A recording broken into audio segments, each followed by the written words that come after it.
Eu quero fazer uma pergunta para você. O que é que está escondido? Tá? Todo mundo conhece aquele ditado que diz, né? Há mais coisas entre os céus e a terra do que pode imaginar a nossa vã filosofia. Ou seja, até aqueles que não creem na Bíblia sabem que tem alguma coisa por trás. Por trás do mundo físico, daquilo que a gente vê, existem realidades espirituais que interferem na nossa própria vida. Então, queridos, a palavra bênçãos vem de bem dizer, de falar bem. E maldição vem de maldizer, de falar mal. Eu quero começar dizendo que bênção ou maldição pode acontecer para cada um. Pode ser com você, com a sua família, pode ser com o seu vizinho, pode ser com a pessoa que você conhece no trabalho. Todo mundo pode estar debaixo destas forças espirituais, ou da bênção ou da maldição. Você já percebeu como há pessoas na história que têm uma história sucessiva de frustrações, de tragédias, de desapontamentos? E já percebeu que às vezes essas pessoas são ótimas pessoas, bem intencionadas, sérias, e ainda assim vivem tendo um monte de contratempos, nada dá certo?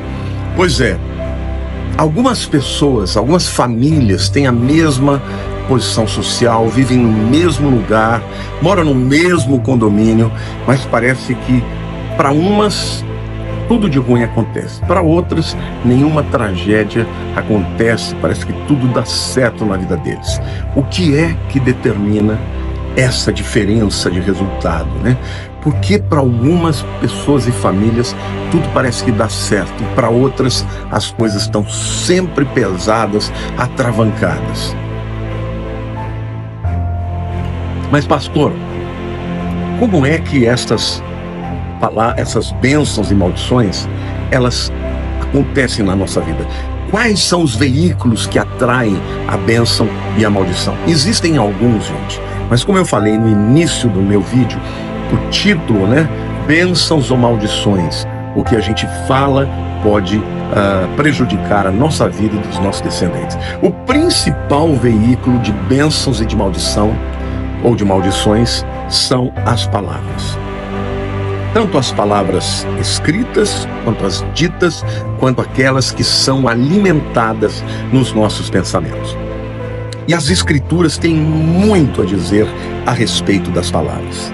Na Bíblia, a gente entende que palavras são coisas sérias, não é brincadeira, e de fato aquilo que nós proferimos vai afetar a nossa vida e a vida dos nossos familiares, descendentes, filhos, netos, bisnetos e daí por diante. Bom, o que é maldição? Eu quero usar uma metáfora. Eu imagino a maldição como um braço muito longo e maligno lá do passado que fica estendido até o presente e puxando a pessoa sem que ela perceba, impedindo que ela progrida, impedindo que ela possa ser bem-sucedida. Espiritualmente falando, pastor, o que é esta maldição? Bom, é uma força maligna, gente, que inibe a expressão da personalidade, a expressão dos dons, da potencialidade. É uma força maligna que sempre vai colocar um impedimento, sempre vai colocar uma barreira, sempre vai tentar desviar o indivíduo do seu objetivo e do seu propósito. Tá? A pessoa que está debaixo da maldição, ela nunca se sente completamente livre. Tá? Ela sente que há um potencial dentro dela, ela tem sonhos dentro dela, mas nada disso que ela sonha é desenvolvido, é levado a cabo. Ela ganha uma, perde duas, tem uma pequena melhora aqui, mas logo algo acontece para roubar a alegria daquela bênção, né?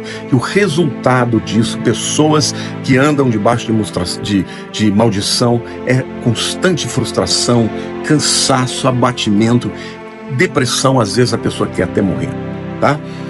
Ainda que os detalhes sejam diferentes, muitas pessoas se encaixam perfeitamente nessa descrição que eu apresentei para vocês. Ou seja, cada um tem uma história, mas o que é muito fácil da gente notar é que pessoas debaixo de maldição estão sempre frustradas, sempre dizendo que nada dá certo, sempre com o coração cansado, a alma cansada, porque elas têm que lutar mais do que com as circunstâncias da vida. Elas têm que lutar contra inimigos espirituais malignos que ficam o tempo inteiro sugando as suas energias, impedindo que eles progridam.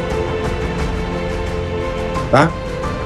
Agora, em terceiro lugar, eu quero dizer para vocês que é importante saber como as maldições operam, tá?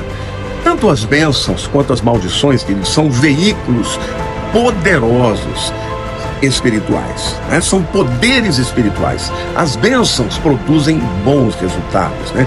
Frutificam. As bênçãos geram vida, geram alegria, geram progresso, né? Maldições produzem sempre resultados dolorosos, frustrantes, né? Perdas. Agora, essas duas palavras, elas não são superstições. Isso aqui não é uma visão de superstição.